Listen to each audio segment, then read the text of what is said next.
नमस्कार दोस्तों, आप देख रहे हो देवश्री इंस्टीट्यूट इंदौर से यूट्यूब प्लेटफॉर्म पर। यहाँ पर आपको हिंदी साहित्य का संपूर्ण अध्ययन बिल्कुल ही मुफ्त में किया जा रहा है। संपूर्ण कोर्स का यह कोर्स एमपी टेट वर्ग 2 के लिए, साथ ही एमपी सेट और सीटेट एग्ज़ाम, साथ ही अगला जो नेट यूजीसी नेट द्वारा जो आयोजित एग्ज़ाम की जाती है, उनके लिए हिंदी साहित्य के लिए बहुत ही महत्वपूर्ण क्लास होने वाली है। आप यहाँ पर अगर जो हिंदी साहित्य की एग्ज़ाम देना चाहेंगे तो आप अवश्य ही इस क्लास को ज्वाइन करिए, और जो पुरानी क्लास जो हम पहले ले चुके हैं उनको भी आप डिटेल में अवश्य देखिएगा। तो आज स्टार्ट करने वाले हैं हम।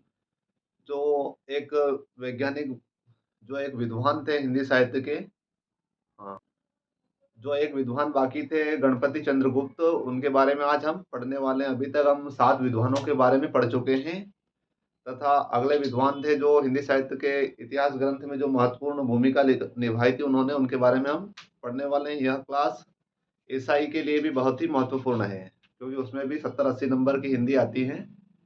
तो आज हम पढ़ने वाले हैं गणपति चंद्रगुप्त के बारे में। गणपति चंद्रगुप्त,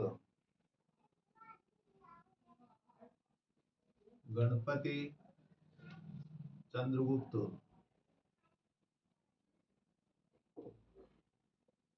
गणपति चंद्रगुप्त ने 1965 में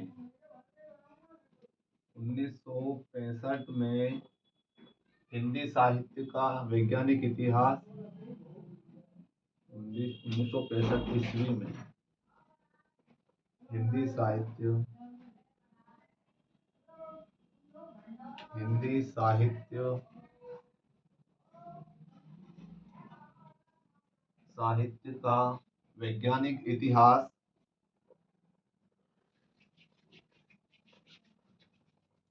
वैज्ञानिक इतिहास वैज्ञानिक इतिहास लिखा।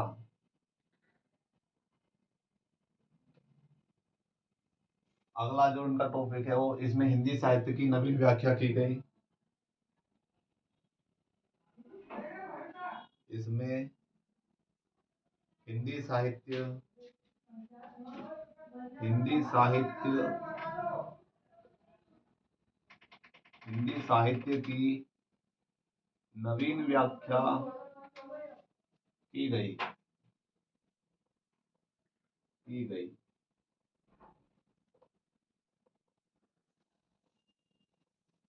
अभी तक जो हमने 7 विद्वानों के बारे में पढ़ा था, उन्होंने भी अपने मत रखे थे हिंदी साहित्य के इतिहास ग्रंथ को लिखने में। यहाँ पर गणपति चंद्र गुप्त ने 1965 में जो हिंदी साहित्य का वैज्ञानिक इतिहास लिखा, इसके अंतर्गत इसमें हिंदी साहित्य की नवीन व्याख्या की गई। इन्होंने हिंदी साहित्य की जो ग्रंथ लिखने की क्रिया थी, उसके अंदर एक महत्वपूर्ण भूमिका निभाई है। नवीन व्याख्या की गई।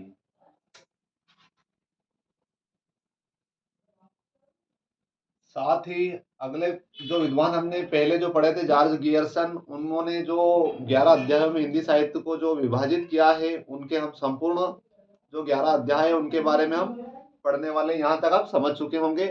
साथ ही आपसे एक ये कहा जा रहा है कि आप जो ये नोट्स के लिए अवश्य आप इनको लिखिए कॉपी के अंदर, क्योंकि रिवीजन करने के लिए बहुत ही महत्वपूर्ण रहेगा आपको।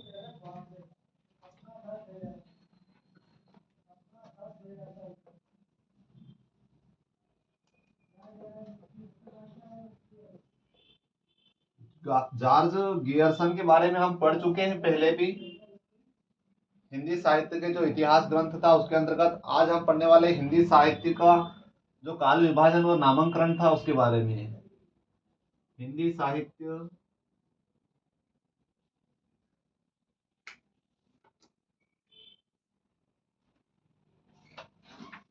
हिंदी साहित्य का काल विभाजन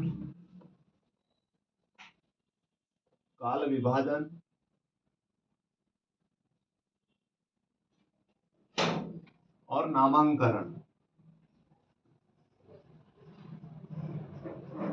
नामांकरण। नामांकरण के अंदर जिस विद्वान ने जो जो नाम रखा हिंदी साहित्य के कालखंडों का तथा जितने कालखंडों में हिंदी साहित्य को जो इतिहास लिखा गया इसको बांटा गया उनका हम वर्णन करने वाले हैं। सबसे पहले जॉर्ज गियर्सन का। जॉर्ज गियर्सन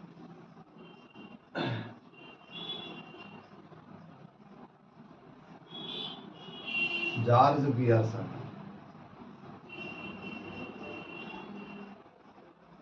जॉर्ज गियर्सन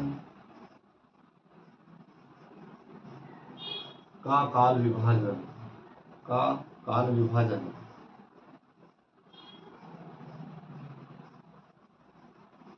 विभाजन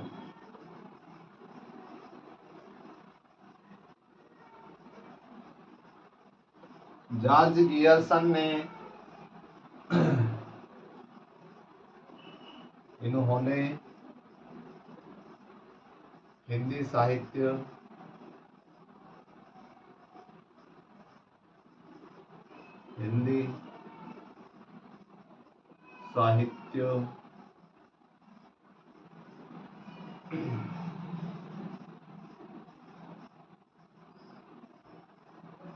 का काल विभाजन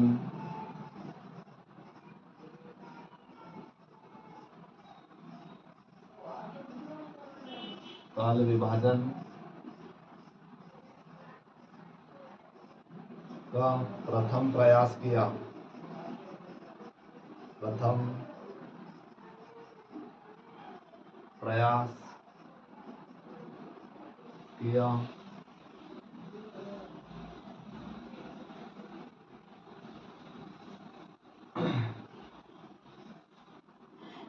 जो कि 11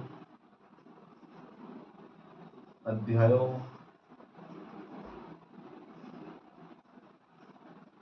के रूप में मिलता है। जॉर्ज गियर्सन थे, इन्होंने हिंदी साहित्य का काल विभाजन 11 अध्यायों में विभाजित किया तथा जिसका वर्णन हम यहाँ पर कर रहे हैं। अभी यहाँ पर जगह नहीं होने के कारण हम इसको मिटाने के बाद में ऊपर लिखवाएंगे। आप समझ लीजिए, इसको उतार भी लीजिए कॉपी के अंदर। जो पहला काल था इनका वह था चारण काल। जॉर्ज गियर्सन ने पहले काल का नाम चारण काल के नाम से प्रस्तुत किया। नंबर 1, चारण काल 1700 से 1300 ईस्वी। चारण काल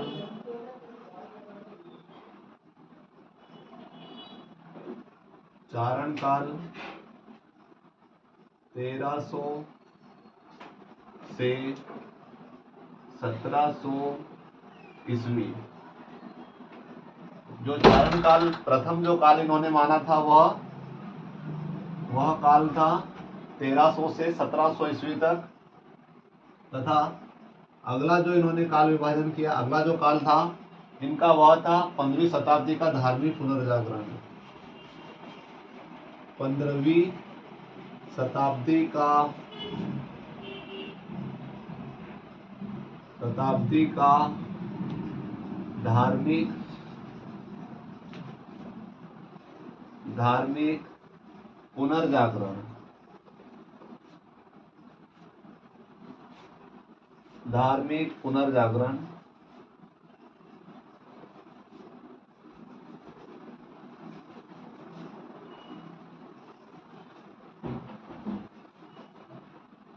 धार्मिक पुनर्जागरण।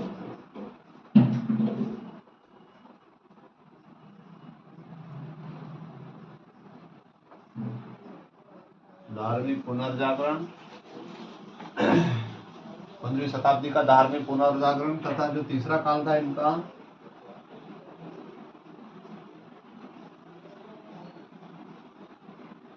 जायसी की प्रेम कविता।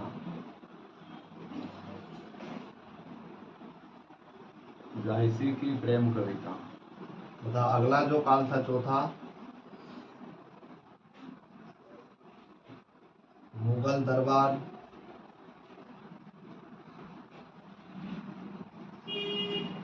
मुगल दरबार,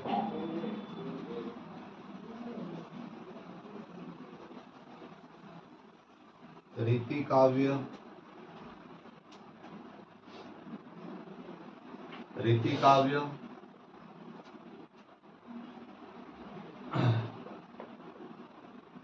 जो अगला काल था इनका, जिसका नाम था 18वीं शताब्दी, 18वीं शताब्दी, 7वां काल के रूप में इन्होंने महारानी विक्टोरिया के शासन में हिंदुस्तान, महारानी विक्टोरिया विक्टोरिया के काल में हिंदुस्तान,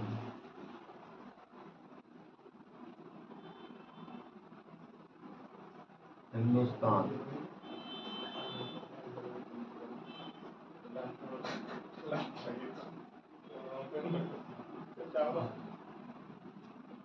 8वां जो काल था इनका, ब्रज का कृष्ण काल, ब्रज का कृष्ण काल। पहला काल चारण काल, 15वीं शताब्दी का धार्मिक पुनर्जागरण। दूसरा काल इनका तीसरा है जायसी की प्रेम कविता, तथा जो तीसरा काल है वह ये तीसरा जायसी की प्रेम कविता, चौथा मुगल दरबार, फिर 5वां काल रीति काव्य, और छठा काल 18वीं शताब्दी के रूप में इन्होंने प्रस्तुत किया। साथ ही जो 7वां काल था महारानी विक्टोरिया के काल में हिंदुस्तान, और 8वां काल ब्रज भाषा का कृष्ण काल। अगला जो काल था इनका तुलसीदास और तुलसीदास के अन्य परवर्ती कवि या परवर्ती कंपनी के शासन में हिंदुस्तान, यह 11वां काल था। बाकी के काल हम ऊपर लिखेंगे। यहाँ तक आप अच्छी तरह से समझ चुके होंगे। अगर जो कोई भी आपको इसके अंदर प्रॉब्लम है या फिर कोई दिक्कत हो तो आप कमेंट बॉक्स में अवश्य लिखिए।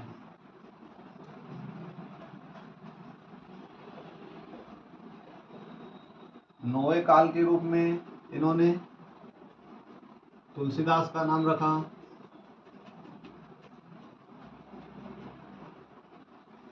तुलसीदास, तथा जो 10वां काल था जिसका नामकरण तुलसीदास के अन्य परवर्ती, तुलसीदास के अन्य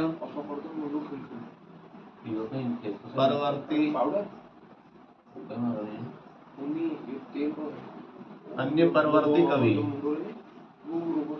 और 11वां काल कंपनी के शासन में हिंदुस्तान,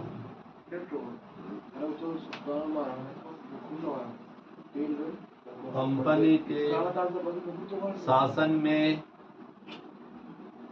हिंदुस्तान।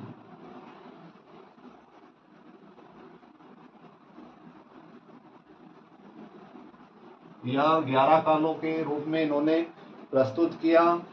अगला जो हम पढ़ने वाले हैं मिश्र बंधुओं के बारे में, जिन्होंने भी मतलब हिंदी साहित्य का काल विभाजन किया था, जिसके बारे में हम पहले की क्लासों में पढ़ भी चुके हैं, परंतु उनका अभी नामकरण क्या क्या किया था ये नहीं पढ़े थे, अब वो पढ़ने वाले हैं। अगले विद्वान थे मिश्र बंधु। मिश्र बंधु 3 भाई थे तथा तीनों का एक ही नामकरण किया गया, तीनों का एक ही नाम से हम आज मतलब जानते हैं हिंदी साहित्य के अंदर, मिश्र बंधु।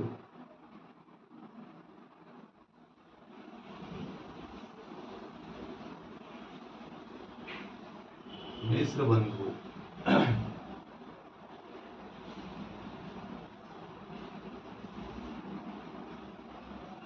मिश्र बंधु का काल विभाजन मिश्र बंधु विनोद के अंदर इन्होंने किया है।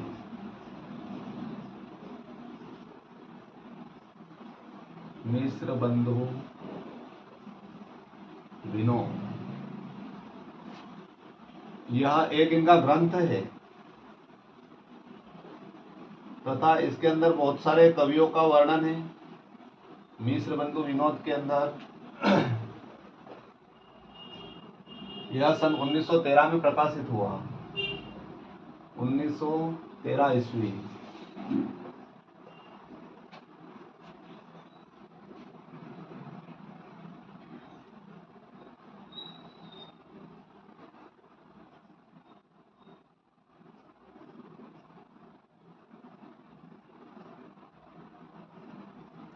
इनके द्वारा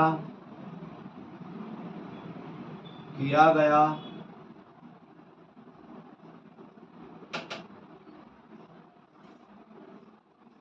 अभी हमने जो जॉर्ज गियर्सन का जो काल विभाजन था उसके अंदर उनके काल को क्यों नहीं अपनाया गया वो पढ़ना बाकी रहा है, साथ में वो भी हम पढ़ ही लेते हैं। उनके काल विभाजन के अंदर जो दोष थे वो दोष हमने नहीं पढ़े हैं। जो जॉर्ज गियर्सन के काल विभाजन में दोष,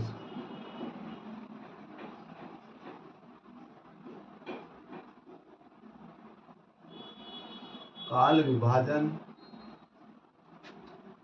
में दोष,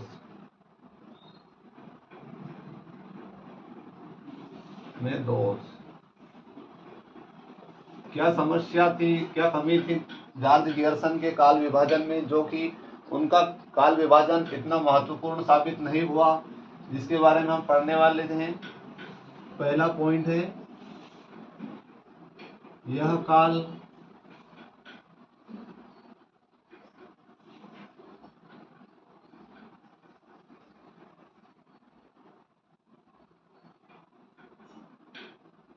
काल विभाजन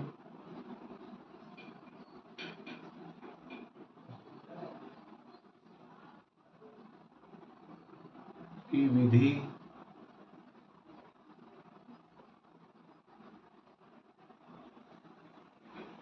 वैज्ञानिक नहीं,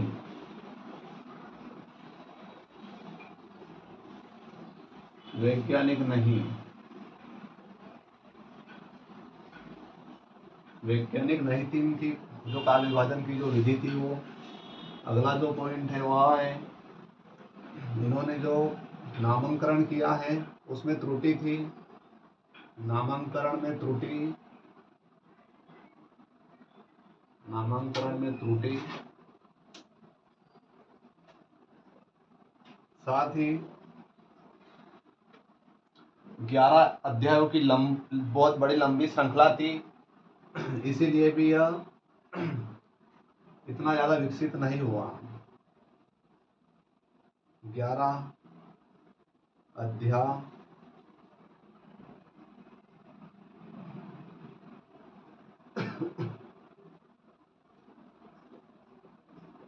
अध्यायों की लंबी श्रृंखला,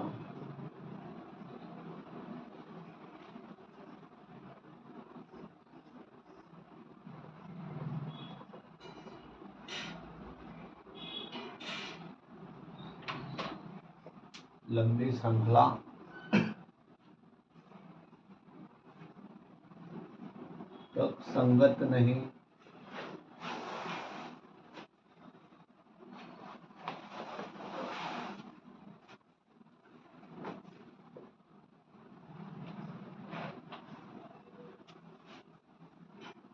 इसी कारण इनका जो काल विभाजन था वह महत्वपूर्ण साबित नहीं हुआ।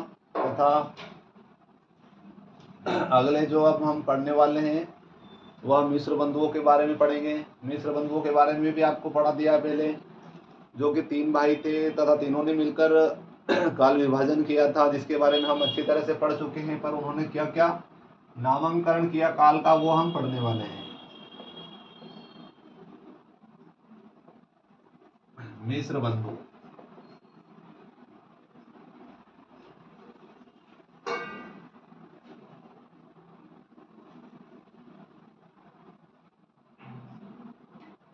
मिस्र बंधु का काल विभाजन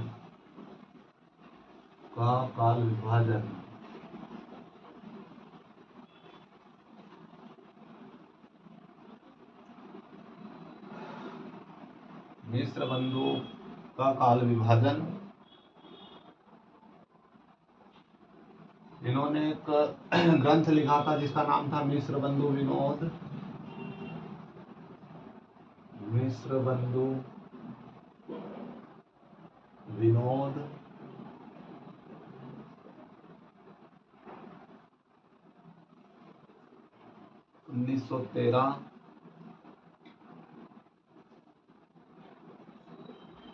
1913 ईस्वी।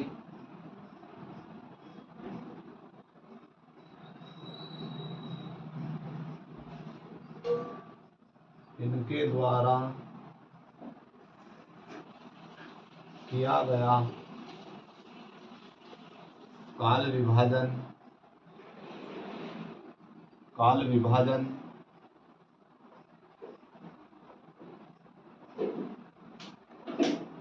काल विभाजन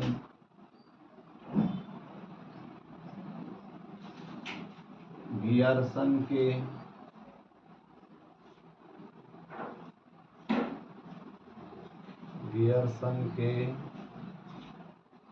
काल विभाजन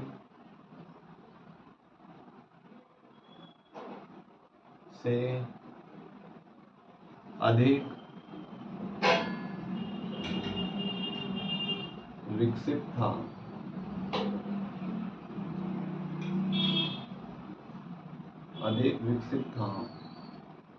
जो मिस्र बंधुओं ने जो काल विभाजन किया था वह जॉर्ज गियर्सन के काल विभाजन से अधिक विकसित था तथा इन्होंने काल विभाजन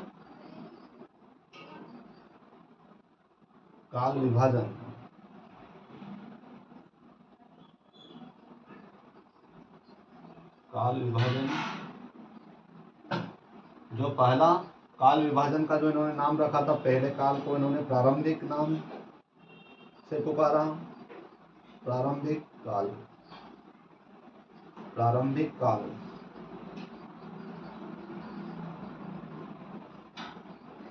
काल इसकी जो समय सीमा थी वो 700 से 744 ईस्वी। 700 से 1444 ईस्वी, जिसको पूर्व प्रारंभिक भी कहा जाता है।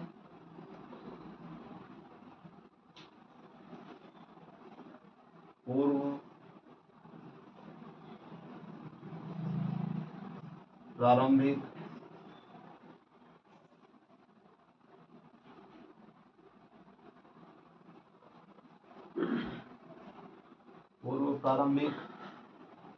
तथा उत्तर प्रारंभिक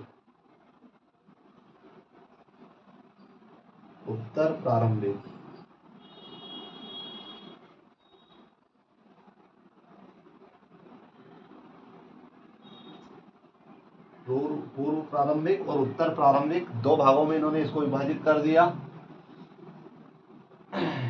अगला जो काल था जिसका नाम रखा मध्यकाल या मध्यकाल, माध्यमिक काल,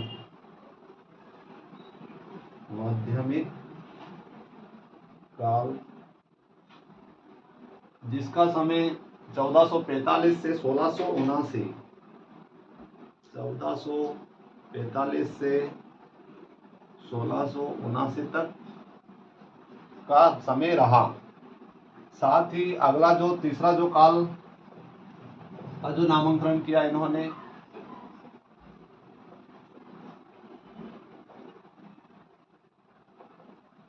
जिसका नाम था अलंकृत काल।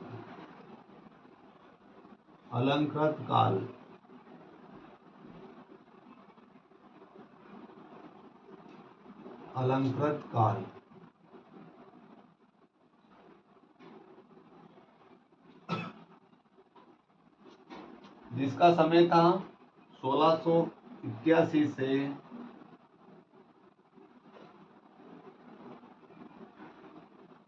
1790 ईस्वी, पूर्व अलंकृत काल तथा उत्तर अलंकृत काल के नाम से इन्होंने दो अध्यायों में इसको भी विभाजित किया। पूर्व अलंकृत, पूर्व अलंकृत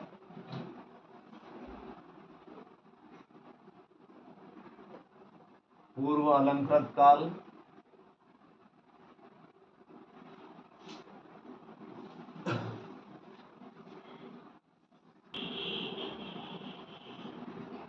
पूर्व अलंकृत काल तथा इसका समय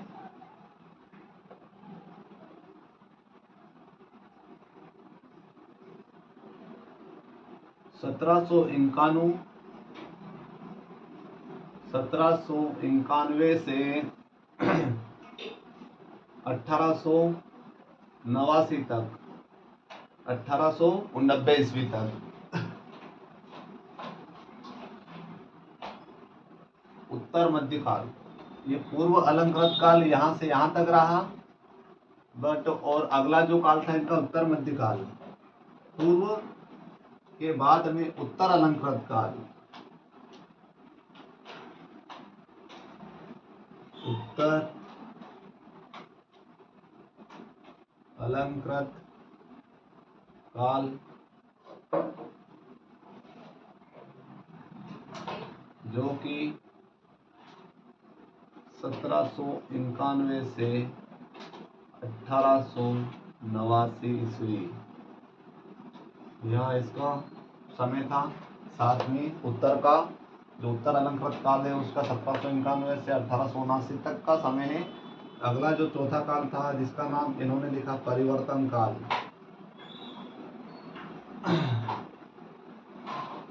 परिवर्तन काल। परिवर्तन काल, इसका समय 1890 से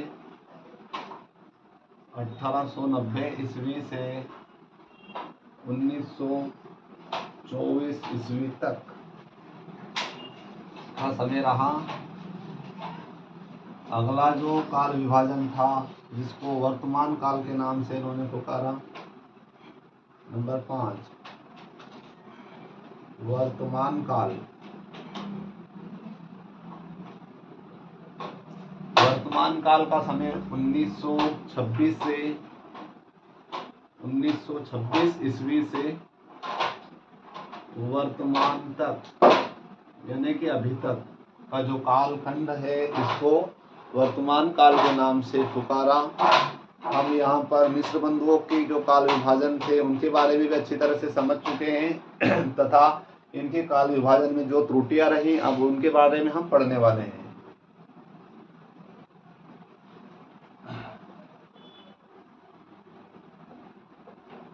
इनके काल विभाजन में बहुत सारी त्रुटियां होने के कारण इनका काल विभाजन भी अधिक विकसित नहीं हो पाया, पर हमें परीक्षा की दृष्टि से इनको पढ़ना बहुत ही महत्वपूर्ण है। इतनी डिटेल में आपको केवल एप्लीकेशन पर ही पढ़ाया जाता है, पर यहाँ पर भी आपको पढ़ाया जा रहा है, इसलिए अच्छी तरह से आप इस पढ़ाई का लाभ लीजिए। इनकी जो त्रुटि थी,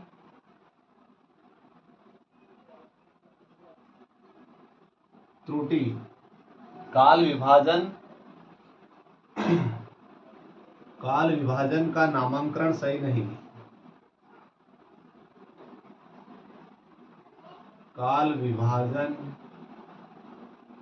का नामांकन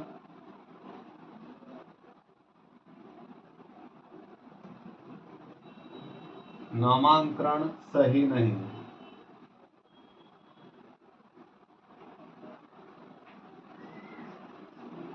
इनका जो काल विभाजन था उसका नामकरण इन्होंने सही नहीं कर पाए थे। साथ ही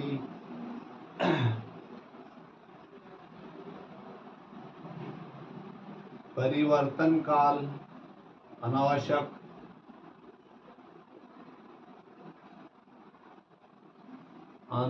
रहा तथा अगली जो इन्होंने जो त्रुटि की, अलंकृत काल की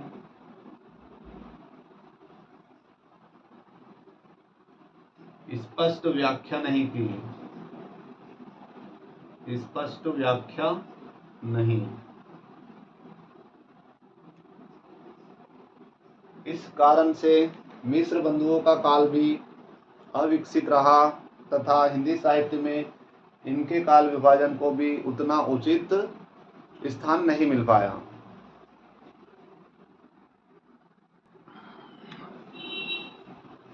आज समय होने के कारण इस काल को यहीं पर संपूर्ण या पूर्ण किया जाता है। अगली क्लास आपकी कल जो आगे के जो विद्वान बचे हुए हैं उनके बारे में हम कल की क्लास में अध्ययन करने वाले हैं। धन्यवाद।